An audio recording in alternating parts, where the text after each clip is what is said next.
আসবো বিস্তারিত। আজ গুয়াহাটিতে আনা হয়েছে বাঁশিবাদক দীপক শর্মার নশ্বর দেহ। বিমানবন্দর থেকে দেহ সোজা নিগাজি পামের বাড়িতে রাষ্ট্রীয় মর্যাদা নবগ্রহ শ্মশানে হবে তার শেষকৃত্য। আরো একবার জানাবো, ইতিমধ্যেই গুয়াহাটিতে বাঁশিবাদক দীপক শর্মার নশ্বর দেহ আনা হয়েছে। বিমানবন্দর থেকে সোজা তার বাড়িতেই রয়েছে তার দেহ এবং সেখানকার নবগ্রহ শ্মশানেই দীপক শর্মার শেষকৃত্য হবে।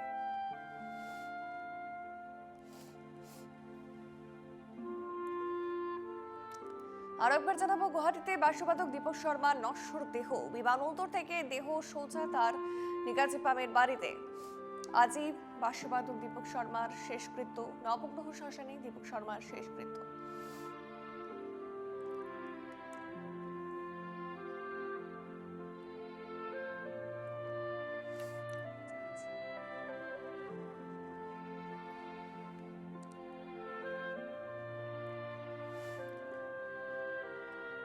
ইতিমধ্যেই তার বাড়ির পথে তার নশ্বর দেহ যাচ্ছে, যেমনটা জানালাম গুয়াহাটিতে এসে পৌঁছে গিয়েছে তার দেহ, তার নশ্বর দেহ। এবং রীতিমতো সেই ছবি আপনাদের দেখাচ্ছি, যেখানে তার নশ্বর দেহ, বাঁশিবাদক দীপক শর্মার নশ্বর দেহ বিমানবন্দর থেকে তার বাড়ির উদ্দেশ্যে যাচ্ছে এবং গাড়িতে ফুল দিয়ে সাজানো হয়েছে। সেই ছবি সরাসরি দেখতে পাচ্ছেন, যেখানে ফুলের মালা, ফুল দিয়ে রীতিমতো রজনীগন্ধা, পাশাপাশি গাঁদা ফুল দিয়ে তার গাড়ি সাজানো এবং তার সেই গাড়িতেই রয়েছে তার নশ্বর দেহ। গুয়াহাটিতে আনা হয়েছে তার দেহ, ইতিমধ্যেই গুয়াহাটিতে রয়েছে। পাশাপাশি তার বাড়ির উদ্দেশ্যে রওনা হয়েছে তার নশ্বর দেহ এবং রীতিমতো পুরো অসমবাসী এবং গুয়াহাটিবাসীর মনে এই ঘটনায় এক শোকের ছায়া, কারণ তিনি তার বাঁশির সুরে মাতিয়ে রেখেছিলেন পুরো আসাম সহ পুরো দক্ষিণ, অর্থাৎ সমগ্র মানুষকে তার বাঁশির সুরে তিনি মাতিয়ে রেখেছিলেন। এবং সেই ছবি দেখতে পাচ্ছেন তিনি এখনো পর্যন্ত যে বাঁশিগুলি ব্যবহার করেছে। পাশাপাশি আরো একবার জানাবো, গুয়াহাটিতে আনা হয়েছে তার নশ্বর দেহ, তার সেই গাড়ি যাচ্ছে, তার সব দেহ বাহক সেই গাড়ি তার বাড়ির উদ্দেশ্যে যাচ্ছে। বিমানবন্দর থেকে সোজা তার নিগাজি পামের বাড়িতে যাচ্ছে তার দেহ এবং সেখানে রাখা হবে রাষ্ট্রীয় মর্যাদার নবগ্রহ সম্মানী নবগ্রহ শ্মশানেই কিন্তু তার শেষকৃত্য হবে। রীতিমতো সঙ্গীত মহলে এক শোকের ছায়া। একই জুবিন গার্গের মৃত্যুর শোক কোনো সাধারণ মানুষ এখনো কাটিয়ে উঠতে পারেনি, তারই মাঝে আরও একটি দীপক শর্মার এই ঘটনায় কিন্তু রীতিমতো শোকের ছায়া পুরো অসম জুড়ে। পাশাপাশি পরিবারে শোকের ছায়া, সেই ছবি সরাসরি দেখতে পাচ্ছেন, যেখানে ইতিমধ্যেই তার দেহ যাচ্ছে তার বাড়ির উদ্দেশ্যে। সেখানে প্রচুর মানুষের ভিড়, প্রচুর তার ফ্যানেরা। এবং পাশাপাশি আরও একবার জানাবো যে রাষ্ট্রীয় মর্যাদায় নবগ্রহ শ্মশানেই হবে তার শেষকৃত্য। গুয়াহাটি বিমানবন্দর থেকে সোজা তার নশ্বর দেহ নিয়ে যাওয়া হচ্ছে তার বাড়ির উদ্দেশ্যে। তার নিগাজি পামের বাড়িতেই রাখা হবে দেহ এবং যেমনটা জানলাম, রাষ্ট্রীয় মর্যাদার সঙ্গেই নবগ্রহ শ্মশানে হবে তার শেষকৃত্য। আজ গুয়াহাটিতে আনা হচ্ছে বাঁশিবাদক আনা হয়েছে দীপক শর্মার নশ্বর দেহ। ইতিমধ্যেই চলে এসেছে সেই দেহ, তবে তার বাড়ির উদ্দেশ্যে রওনা হচ্ছে, তার বাড়ির উদ্দেশ্যে নিয়ে যাওয়া হচ্ছে তার দেহ।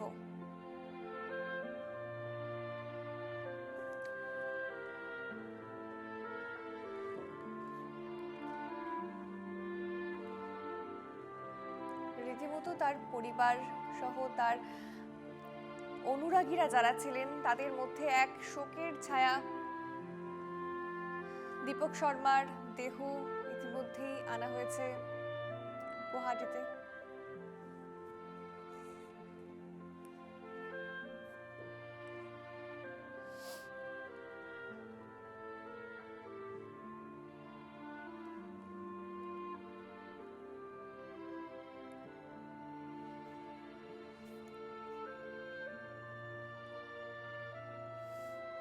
তার দেহ সোজা তার বাড়ির উদ্দেশ্যে নিয়ে যাওয়া হচ্ছে। সরাসরি আমরা সেই ছবি দেখাচ্ছি। ফুলের মালা দিয়ে, ফুল দিয়ে সাজিয়ে তোলা হয়েছে তার গাড়ি, এবং তার বাড়িতেও রীতিমতো অনুরাগীদের ভিড়।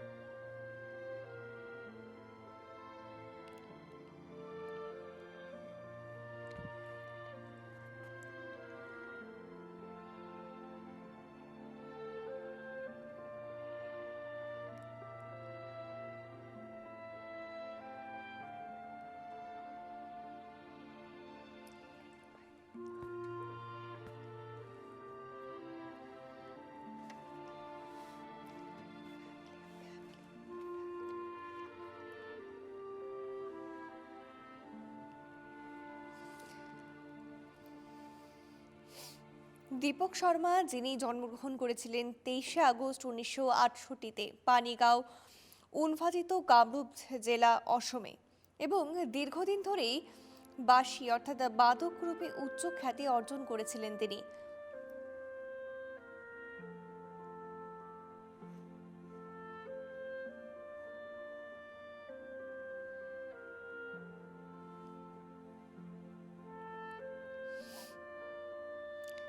এবং জানিয়ে রাখবো তিনি 3রা নভেম্বর 2025-এ একেবারে সকালে চেন্নাইয়ের একটি হাসপাতালে মৃত্যুবরণ করেন। সময় আনুমানিক সকাল 6:15-তে, এবং তার বয়স ছিল, মৃত্যুকালীন তার বয়স হয়েছিল 57 বছর। তার প্রয়াণে অসম তথা সঙ্গীত জগৎ বড় এক ক্ষতি বোধ করছে। তিনি ছিলেন আধুনিক অসমীয় সঙ্গীতের এক গুরুত্বপূর্ণ বাঁশিবাদক।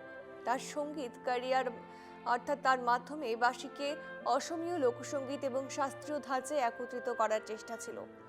বহু চলচ্চিত্র সঙ্গীতে এবং অন্যান্য সঙ্গীত অনুষ্ঠানে তিনি অংশ নিয়েছিলেন।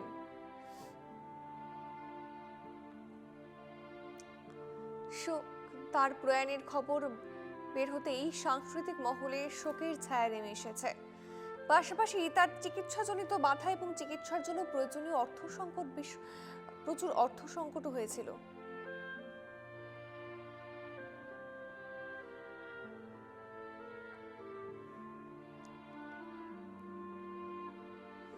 আর একবার জানিয়ে রাখবো, তার মৃত্যুকালীন বয়স হয়েছিল 57 বছর, এবং তারই মৃত্যুতে রীতিমতো শোকের ছায়া পুরো গুয়াহাটি জুড়ে, পুরো অসম বাংলা জুড়ে, এবং রীতিমতো সঙ্গীত মহলে এক শোকের ছায়া নেমে এসেছে। আরও একবার জানিয়ে রাখবো, ইতিমধ্যেই দীপক শর্মার নশ্বর দেহ তার বাড়ির উদ্দেশ্যে নিয়ে যাওয়া হচ্ছে। বাঁহী শিকি থাকে, সি বাঁহী শিকি আহি চিধা আমাৰ শংকৰদেৱ শিশুকুঞ্জৰ কাষত ঘৰ। সি আহি আমাৰ তাতে সোমাই পেলাই হাৰমনিয়ামটো লৈ টিউনটো বাইদেউ ধৰি থাককচোন, মই বাঁহীটো এনেকুৱা। আৰু ভাত হ'লে ভাত চাত খায়। তেতিয়া ৰিদীপ দত্ত, অপূৰ্ব বেজবৰুৱা মোৰ পিছফালে আছিল। চব আৰ্টিষ্টবিলাক আমাৰ ঘৰত। আৰু মই এখন কেছেট বনাইছিলোঁ, অভিজিত বৰ্মনে হেৰি কৰিছিল পৰিচালনা, প্ৰেম নামৰ কেছেট। দীপকে মানে বাঁহীৰ মানে পিচবিলাক ক'ত কেনেকৈ কি লাগে নালাগে সি তাৰমানে আগতে কয়। আৰু দুটা মই গান কৰিছিলোঁ, এটা হীৰেণ ভট্ট আৰু মই নিজে লেখা এটা টিভিত কৰিছিলোঁ।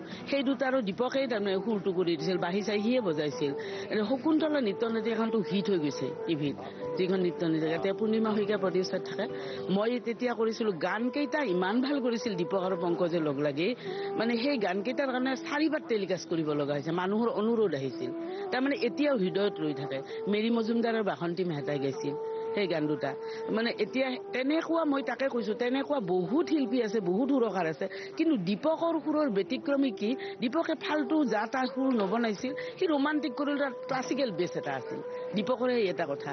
আৰু মই জন্মদিন বুলি নাটক এখন লৈ গৈছিলোঁ কটকত কৰিবলৈ, তাৰে সেই গানটো দীপকে তাৰমানে সুৰটো কৰি দিলে। আৰু সেই মই কেছেট কৰি লৈ গ'লোঁ, যেতিয়া গালে তাতে মানে নাটকখনৰ মানে গানটোৱে মানে নাটকখন উঠাই দিছে। ইমান সুন্দৰ গান যে কলাৱতী ৰাগত বাইদেউ বনাই দিছোঁ, আপুনি নাটকখনত এই গানটো ভালকৈ গাব দিব, যে গায় সুন্দৰকৈ গাইছে। সেইকাৰণে মানে ভাল লাগে। আৰু কেতিয়াবা মই গান দুই এটা লিখি বাইদেউ হোৱাটছএপত পঠাই দিয়কচোন, মই চাম, মই পঠাই দিওঁ। তাৰপিছত মাতেহি, সুৰটো কৰে, আৰু সেই গানবিলাক মই আকৌ বেলেগ বেলেগ নাটকত, বিশেষকৈ মই নাটক লিখোঁ, নাটকত মানে গানবিলাক দিছিলোঁ। এইকাৰণে দীপকলৈ ইমান বেয়া লাগে। আজি একমাহমান কিজানি আগতে সি লাহে লাহে খোজকাঢ়ি কাঢ়ি ওলাই গৈছে লিখি। মোৰ হাজবেণ্ডক লগ পাই গৈছে, ভিনদেউ ভালে আছেনে? বোলে আছোঁতে আৰু কি থাকে, তুমি ভাল পাইছা? নাই ভিনদেউ পাণ খাই নহয়, আপুনি এখন পাণ খাওক। জোৰ কৰি সি পাণ খুৱাইছে। তাৰমানে ইমানেই ভাল পায়। সদায় ভাতঘৰৰ বাইদেউ সি যেনেকৈ আহি পেলাই আমাৰ ঘৰত মানে ৰৈ সি ভাত খাব দুপৰীয়া। আৰু যদি ৰৌ মাছ টেঙাৰ আঞ্জা বনাওঁ, ঔটেঙা বনাওঁ, সি সিদিনা ক'ব বাইদেউ যিদিনা বনাই মোক লগি থৈ দিব। তাৰমানে তেনেকুৱা। তেতিয়া লেণ্ডলাইনৰ ফোন আছিল, মোবাইল নাছিল, 90-91 চনৰ কথা। কিন্তু তেতিয়া সেই দীপক মানে এতিয়া যে দীপকে ইমান ব্যতিক্ৰম হ'ব বা হৈছে, তাৰ বেমাৰ লাগিল, কিবা লাগিল নে? আনকি ৰবীন্দ্ৰ ভৱনত সিটো মদ খাইছিল, সকলোৱে জানে। ৰবীন্দ্ৰ ভৱনত সি নলবাৰীত এটা প্ৰগ্ৰাম কৰি আহি 12টা বাজিছে। আমাৰো কিবা প্ৰগ্ৰাম আছিল বাচ্ছাৰ। তাক মই যেতিয়া উঠি যায়, সি চিৰিত উঠি যাব নোৱাৰে। তেতিয়া ক'লো, দীপক তুমি ইমান কিয় খোৱা? অলপ কমকৈ খোৱা। তোমাক মই কিমান মৰম কৰিছিলোঁ জানানে? মোৰ নাৰায়ণ পূজা পাতো, তুমি মোক সেৱা কৰি যোৱা। ফাৰ্ষ্ট যায় সি বিদেশত, সেৱা কৰি যোৱা। তেতিয়াও তোমাক মই কৈছোঁ, তুমি আজি এনেকৈ ধ্বংস হোৱাটো মোৰ সহ্য নহয়। তাৰপাছত সি গৈছে, গৈ বহি মোৰ লগত কথা পাতিলে। পাতি মঞ্চত উঠি কৰিছে কি, বাঁহীৰ পিচটো বজাওঁতে মই আজি এইটো প্ৰথম মই বাঁহী বজাব লৈছোঁ মিনু পাটগিৰি বাইদেউৰ নামত। মোৰ নামত তাৰমানে সি বাঁহীটো বজাই দিছে। তাৰমানে কথাখিনি তাৰ মাথাত লাগিছে, কিন্তু তাৰ লাজো লাগিছে। এনেকুৱা দীপক একজন আমাৰ মাজৰ পৰা হেৰাই গ'ল, মানে আমাৰ অপূৰণীয় ক্ষতি। ধন্যবাদ জ্ঞাপন কৰিছোঁ। আৰু এক অপূৰণীয় ক্ষতি, সকলোৱে আচলতে এই ক্ষতি অনুভৱ কৰিছে। আৰু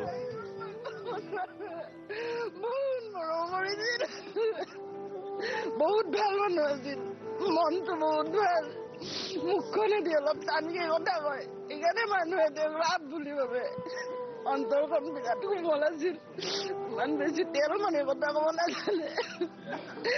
তেওঁৰ বহুত আশা আছিল জীয়াই থকা, কিবা কিবি কৰা, ল'ৰাটোক লৈ সপোনো আছিল, চবে হেৰাই গ'ল। কিন্তু তেওঁৱে নাই, ল'ৰাটো বাৰু আমি ৰাখিম, কিন্তু তেওঁক ক'ত পাম? মোক মাতা দীপক দা হেৰাই গ'ল। উভতি আহিম প্ৰাঞ্জল, আমি